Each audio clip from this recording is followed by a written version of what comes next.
Welcome back to Computer Science Cafe. In this video we will look at building a music player using Python, and this one will be a text-based music player. In the next couple of videos we'll look at expanding this into a graphic user interface music player. First we will need to install Pygame. So on a Mac OS, if you go to the terminal, on a Windows based machine, if you go to the command prompt and then type in pip3 install Pygame. That should install really quick, and then we are ready to code. This is version 1 of the music player. If you feel you're ready to move on to the GUI, then in the next video we have a look at using Tkinter to create a nice graphic user interface with buttons, etc. But before we start coding this, I just want to show you what the outcome will be. So here we have a screen asking the user what music they want to play. I've generated a list of music here, and then in my example the user can choose from 1 to 4 to select their music. So here if I choose 1 for example, and then the music will start playing. I've used some music which I've got from bensounds.com. If you want to download your music from YouTube, then just make sure it's in an MP3 or WMV format.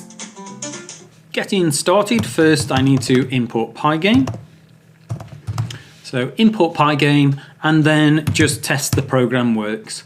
So just run the program and you should get a hello from Pygame community.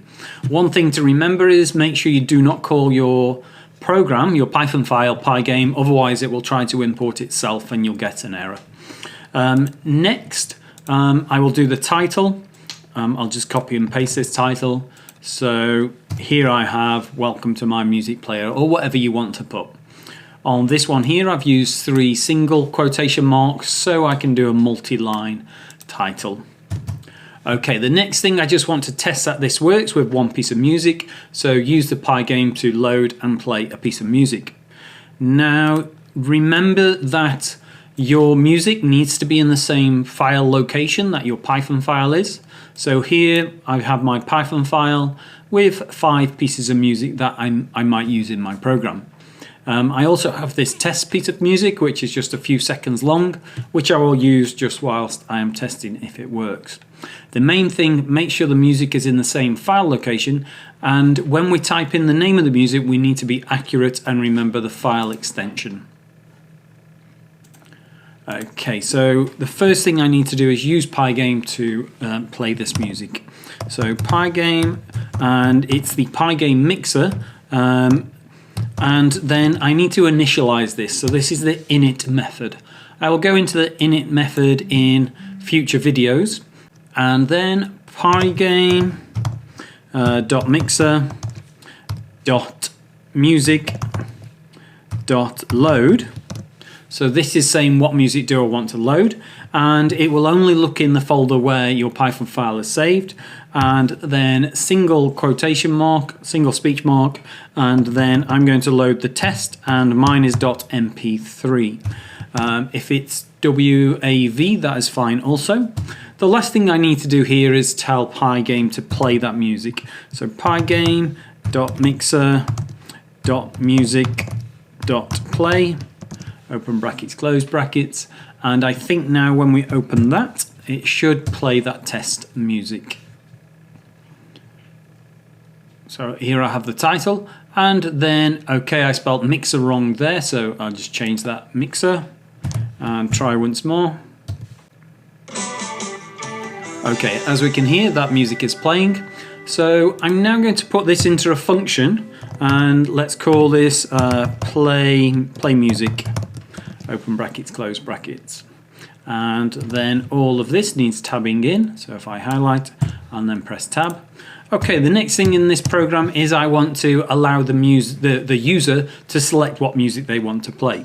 So if I create a print statement and give the user a list of music, and here I have a print statement, and I have a \n here to give it a space between this paragraph and the last print, which would have been this.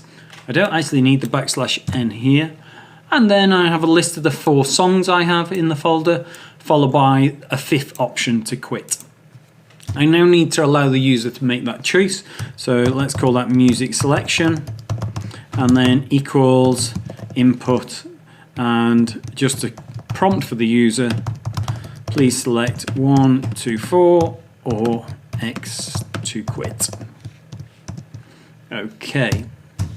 Next, I now need an if statement to decide what to do when they've selected each piece of music. So I can say if music underscore selection. Again, music underscore selection is just a variable. You can call it anything you want.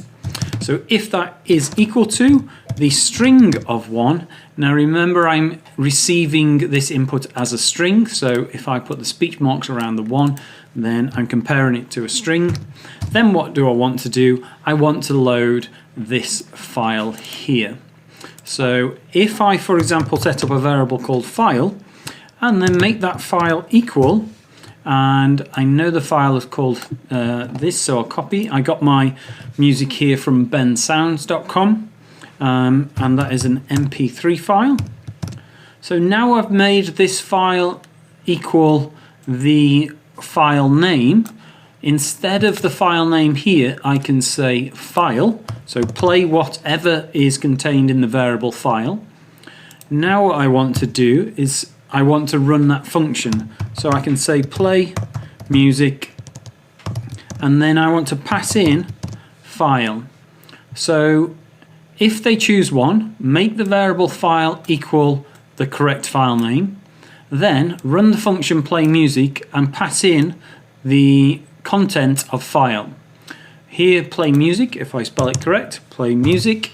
I want to receive that file, and then I want to load the file. Okay, I should now be able to copy this and change it for the other files, except the next time it's al if. So if I do al if the user selects number 2, oops. So al if music selection equals 2, then I want to play this littleplanet.mp3 and then again send that file in. Okay, let's put the rest of them in there. So that's now 1, 2, 3 and 4. The last option was the X, so I can say al if music selection is equal to. Now I'm going to do lowercase x here, which means I should then just put dot lower, which will convert the user's input to a lowercase. So if the user was to put an uppercase x, it automatically converts it to lowercase, and then I'm comparing to lowercase. If that happens, I just want to give a print, okay, thanks for visiting, or I'll just print okay. Okay, bye. Okay, bye. Right, so I think this should work as it is. I'm going to add the 5th selection, the test selection. So if 5, then test, and here if 5, then test, and this time load test. Okay, so they're my 5 pieces of music. If I run this and see if we get any errors. Okay, so we've got the title, we've got the list of music to play. Please select 1 to 4. Actually, I want to play 5. I should have put a space after quit, so I'll change that. Okay, and I am getting an error there. And if music selection, so music selection is not defined. That's because I spelled selection wrong, and not even close. Selection. Okay, is it correct on the rest of these? Yes, I think so.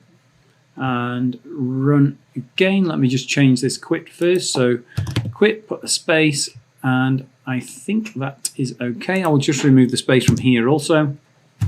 Run again. Okay, and let's choose 5, and that is working so far. And then as this has quit the program as soon as it finishes the music selected, the next thing I just want to add a loop in here. So I can do, for example, if I go back up to here because I want to print the list again and I want to ask what to play again. So I can do, let's say I do playing equals true to get into a loop, and then while playing is just a variable which will allow me to get into this loop. So while playing is equal to true, then I want to do all of this. So if I highlight this and then press tab, and then the only time I want playing to equal false is if the user selects X. So here I can do playing equals false, which should drop us out of that loop. Okay, let me try again. Okay, so please select 1 to 4 or X to quit. So let's select number 1, and the music's playing there. Number 5, and the music's playing there. And let's try X, and OK bye, and the program ends. I will drop this code on the website for you, so just check out the link below. We will build on this project in the next video, where we will add a graphic user interface with buttons and images to make your music player more user-friendly. Don't forget to like and subscribe, and I'll see you in the next video.